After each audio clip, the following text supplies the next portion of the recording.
जय गुरुदेव, जय गुरुदेव, जय गुरुदेव, जय गुरुदेव नाम किसका,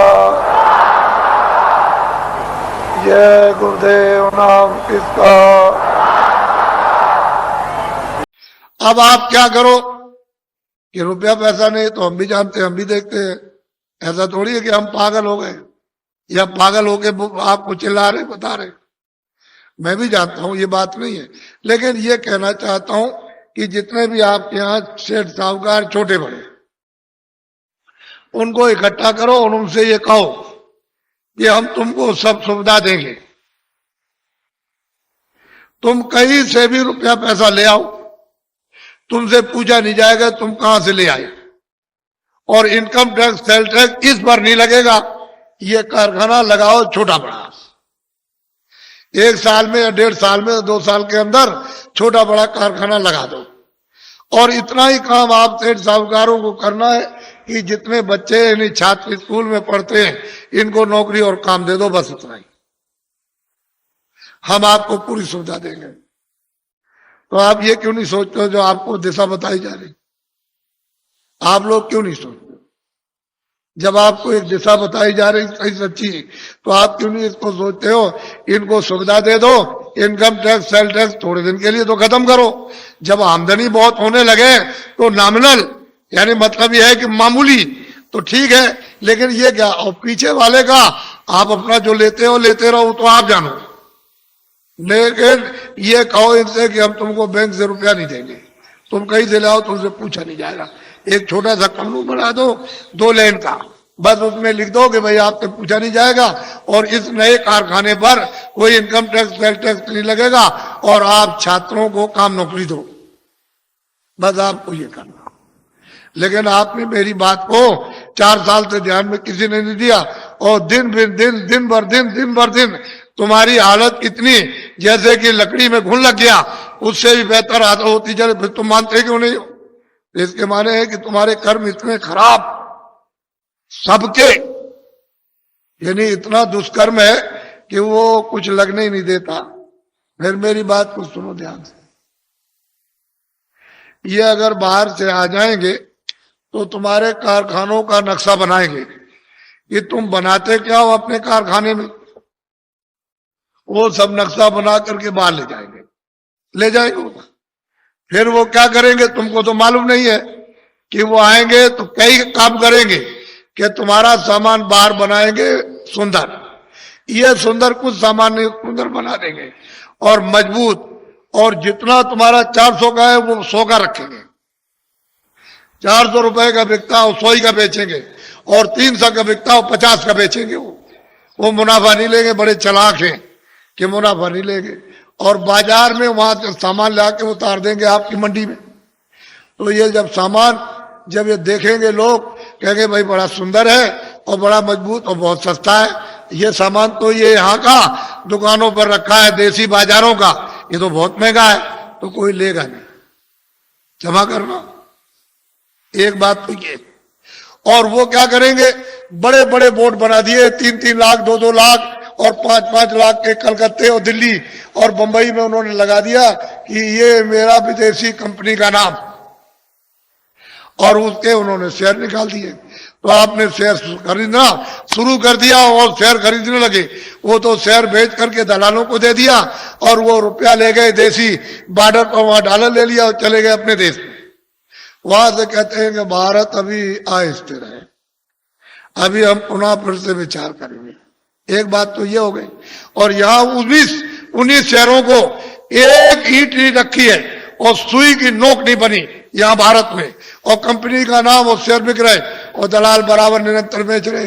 अरे बच्चा, ये सामान जो लाकर दुकानों पर जब नहीं बिकेगा तो उससे भी कम बेचोगे आप। जब ये नहीं बिकेगा और उन कारखानों का सामान उठा करके तुम अपनी दुकानों पर नहीं ले आओगे तो वो क्या करेंगे कारखाने वाले, वो तो अपने आप बंद हो जाएंगे, बिना हमारे मर गए। कोई हड़ताल नहीं, कोई ये नहीं, कोई तोड़फोड़ नहीं, वैसे ही बंद हो गए वो। तो जितने भी वहां मजदूर और वहां पर जितने भी क्लर्क और वहां मैनेजर काम करते हैं, सब जब बंद हो जाएंगे तो घर बैठ जाएंगे। तो आखिर उनके बच्चे पढ़ते हैं स्कूल में, तो काम जब सब कारखाने बंद हो जाएंगे तो नौकरी काम इन छात्रों को किधर से मिलेगा? कभी आपने सबने बैठ करके इस पर गहराई से सोचा? ऐसे हवाबाजी करते रहे। फिर वो आएंगे यहाँ सब जगह अड्डा जमा लेंगे, सब जगह। और तुम जितने भी की पोस्ट के, बड़ी पोस्ट के बड़े जिम्मेदार, उनको सबको अपने पैसे, क्यों कि भारत का आदमी बहुत लालची, बहुत लालची, उनको खरीद लेंगे तो ये भारत भर फिर गुलाम हो जाएगा और तुम ऐसे हाथ मलते रह जाना, सट से चला जाएगा, सट से। इसलिए सोचो, बाबा जी का अगर इसमें कोई मतलब हो तब तो एक बात कह भी सकते हो। तो मैं तुम्हारी परेशानी जो तुम चिल्लाते हो आकर के और कहते हो बड़ी तकलीफ है और बड़े, ये तो भाई डॉक्टर हैं और बड़ी बड़ी फैक्ट्रियां और बड़े बड़े अस्पताल है, वहां जाओ दवा करो, जा कह लगे हमने तो बहुत दवा कर ली और हमारी घर घर बीमारी, ये जितने बैठे सब बीमार, बच्चे बीमार, बच्ची बीमार, बुढ़ा बीमार, अड़ोस में पड़ोस में बीमार, बीमारी बीमारी बीमारी, और दवा खाते खाते परेशान, और अब मतलब ये बीमारी नहीं जाती है तो इधर गिरते हो आकर के इधर कि भाई कुछ बता दिए, कुछ दया कर दिए, कुछ भाई यहाँ कहाँ से अस्पताल, यहाँ जाओ अस्पताल में जा करके कह लगे वो तो हम सब कर आए और सब दवा खा ली, कोई दवा हमने छोड़ी नहीं, तो इधर कैसे आए? कह लगे तो दुआ दे दीजिए आ सकते। अब क्या करें? अब इनकी तकलीफ देख करके कुछ खा भी नहीं जाता, क्या तकलीफ है। अब इनसे कहते हैं कि भाई तुम, अरे भाई तुम ये क्या कर रहे हो, ये जो बुरे काम करते हैं इसी से तकलीफ आई, तो बुरा काम तो कम से कम छोड़ दो। तो बात तुम समझ में नहीं आता उनकी कि भाई कैसे छोड़ेंगे वो। अब इतनी कमजोरी दिल दिमाग में आ गई कि आपकी समझ में नहीं आता। तो बच्चों, बचाव का रास्ता लो, तकलीफ तो आगे वाली सब चिल्लाएंगे, बचने वाला कोई भी नहीं, सब चिल्ला। अब देखिए आप सब चिल्लाओगे अभी देखो, और बाहर की तो वो चंडी है, चंडी एक देवता, मेरी तरफ सुनो, चंडी एक देवी है। तो तुमको तो मालूम नहीं कि देवता है कि देवी है, ये तो आप कुछ जानते नहीं हो, कुछ नहीं मालूम। तो चंडी 4 सालों से निकली है, एक हाथ में तो मसाल है और दूसरे हाथ में उसके एक तलवार है, और निकली हुई है सब सारे देशों का वो दौरा कर रही है, मुल्कों का। तो जिस देश में जाती है वहां धन गायब कर देती है, ये जो भी उस देश के धन का नाम होगा वो गायब। तो वहां की जनता कहती है कि भाई धन किधर गया? तो जो सेठ साहूकार वो भी कहने लगते हैं कि भाई ये धन किधर चला गया। फिर वहां का जो शासन करते हैं, राज करते हैं, वो भी कहने लगते हैं कि भाई ये धन किधर चला गया, अब क्या किया जाए, कुछ ऐसा करना चाहिए, कुछ ऐसा। दूसरे मुल्क में जाएगी वहां का, तीसरे मुल्क में, सब मुल्कों में जाएगी और भारत में भी आएगी, वो छोड़ नहीं सकती भारत को भी। यहां भी आएगी तो यहाँ के धन को गायब कर देगी। तो यहाँ जनता कहेगी यार भाई मतलब धन किधर चला गया, ये सेठ साहूकार सब लोग कहेंगे भाई धन किधर गया। वो शासन करते हैं दिल्ली में, प्रांतों में, ये भी कहेंगे भाई धन किधर चला गया, समझ में नहीं आता। ये सब मुल्कों के जब सब के सब चिल्लाने लगे और रेडियो और अखबारों पर आने लगे, अरे बच्चा तब मेरी बात को मान लेना, अभी तो सुन तो ले, तब तो तुम मानना बात को, लेकिन लिख के तो रखो कि बाबा जी आज मतलब ये 26 तारीख को आपके धार में आए और वो उन्होंने ये बात कही सबके लिए, किसी मुल्क को छोड़ा नहीं, कोई आपके जात पात, इसमें कोई हिंदू मुसलमान की बात या कोई आलोचना की बात हो तब तो एक बात कहो, यहां तो सब मनुष्य इंसानों की बात हो रही। तो आप लोग अगर सुनोगे नहीं और बचाओ नहीं तो फिर समझ लो आप कि क्या मुसीबत आ रही है आगे। देखना जब एकदम घटना हो जाती है तो मतलब यह है कि पानी आ जाए और लोग कोई कह करके जाए कि भाई घर का सामान छत पर रख देना ऊपर और बाल बच्चों से और जानवरों से होशियार रहना, तो तुम सोचे रहे अच्छा देखा जाएगा, तब तक उधर से पानी आया, घर में घुस गया, और जब तक तुम जगे तब तक इतना हो गया, वो बच्चा सो रहा था, तुम अपनी जान लेके वो भगोगे कि बच्चे को बचाओगे, बच्चा छूट गया, सामान तो सब गए और जानवर बंधे थे मर गए। तो जो कह करके गया था तुमने उसकी बात क्यों नहीं सुनी? वो तो तुम्हारे हित की बात कर रहा था, उसका क्या इतना? अरे जो कह के गया उसका लाभ मुझे बताओ क्या था? वो तो ये देख रहा था आपको दुख होगा तो जब मैं रोएंगे चिल्लाएंगे तो मुझे भी दुख होगा, तो वो कह के गया था आपको, वो सुनना चाहिए था। सीधी सादी बात, समय बड़ा खराब आ रहा। अच्छा, अब मैं आपको अमूलक चीज दे दूं। ये तो बाहर की बातें समझा दी, आपको थोड़ी सी इशारा कर दिया, लेकिन ये बात जरूर है कि घर बार तुम कभी मत छोड़ना, खेती मत छोड़ना, दुकान मत छोड़ना, दफ्तर का काम है। जो भी आदमी घर बार छोड़ के बच्चों को छोड़ के चला जाएगा काम काज और साधु हो जाएगा, उसको कभी भगवान नहीं मिलेगा, कभी भी नहीं मिल सकता।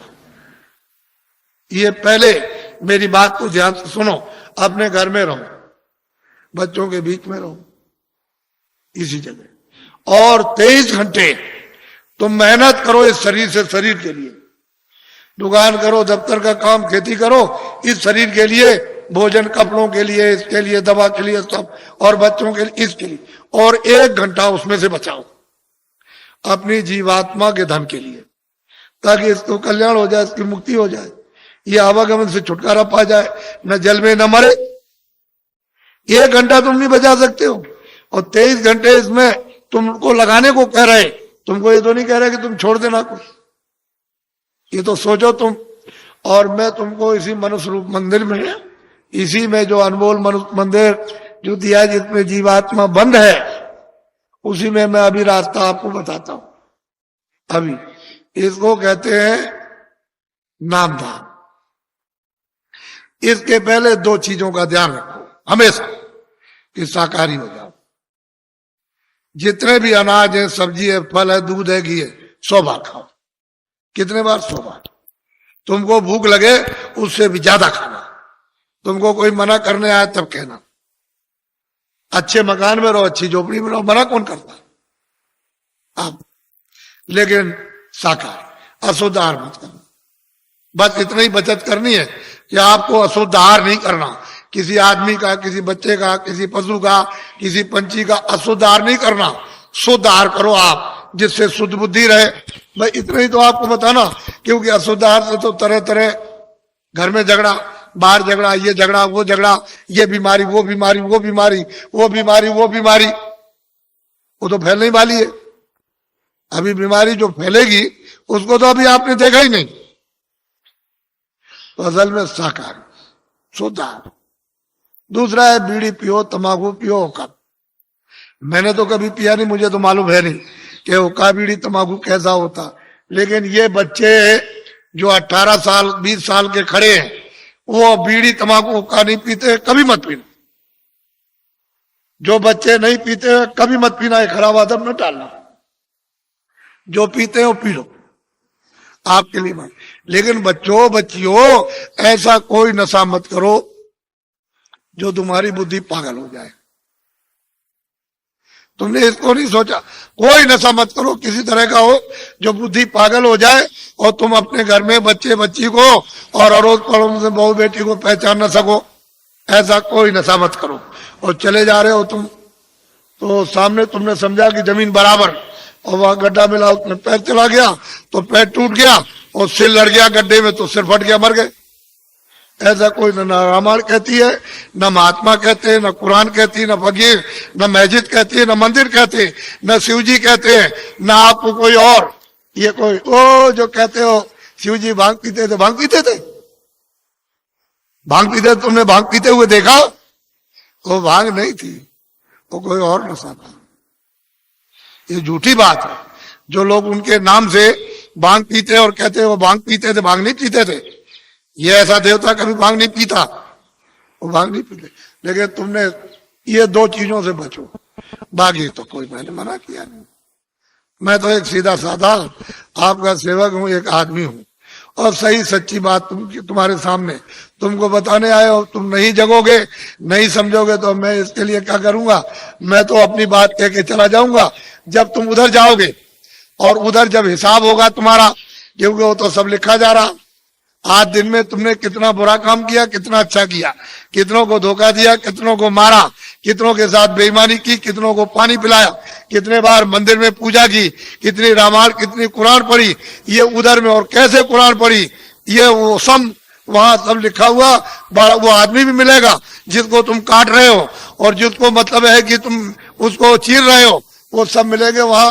तो पूछेगा भाई तुम्हारे सामने कोई रामायण गीता, कोई भागवत, कोई कुरान पुराण, कोई तुम्हारे सामने नहीं थे जिन्होंने महात्मा फकीरों ने नहीं बताया कि भाई अच्छा ये बुरा?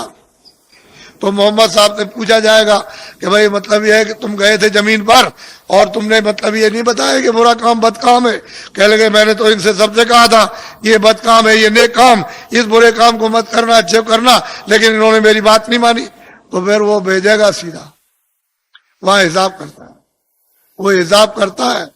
तुमको दोजख और नरक मालूम नहीं है, वहां बड़े बड़े बादशाह पिट रहे वहां और जलाए जा रहे हो, कितने करोड़ों वर्षों तक जलाए जाएंगे और लाखों मीलों तक आवाज आती है और कोई सुनने वाला नहीं कहीं भी, न उनका धन दौलत जाता न तलवार जाती है। ये झूठा, तुम इसके लिए हम मर गए और चले गए हमेशा। तो इसलिए तुम लोग इस पर विचार करो। तपस्या करने से यानी माया लुभाती है कि तुम ये ले लो धन, ये राज ले लो, तो अगर तुम लुभा गए तो राज मिल गया, और राज का जब भोगा भोगा तो सीधा नरक हो गए। जब ये कहोगे हमको राज नहीं चाहिए, धन दौलत नहीं, तो भगवान मिलता इसी शरीर में। मरने के पहले मीरा ने मरने के पहले प्रभु को प्राप्त किया।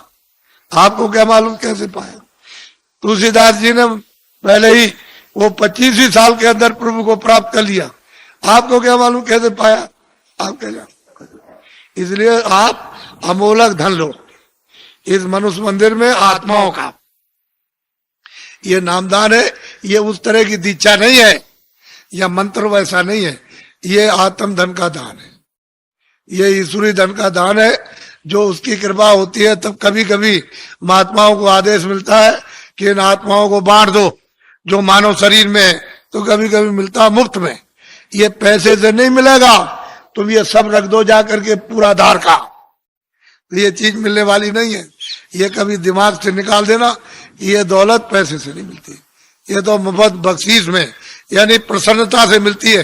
तो तुम्हारे पास कुछ है, तुमने किसी से प्रेम किया? वो कहते हैं कि प्रेम से प्रकट होए भगवान। किसी से किया प्रेम? किसी से नहीं। उसी शिव के सामने चोरी करते हो, धोखा देते हो, विष्णु के सामने राम के मंदिर में जाते हो, दूसरों का गला काटते हो। अगर एक भी देवता खड़े होकर के कह दे कि आज से ये बेईमान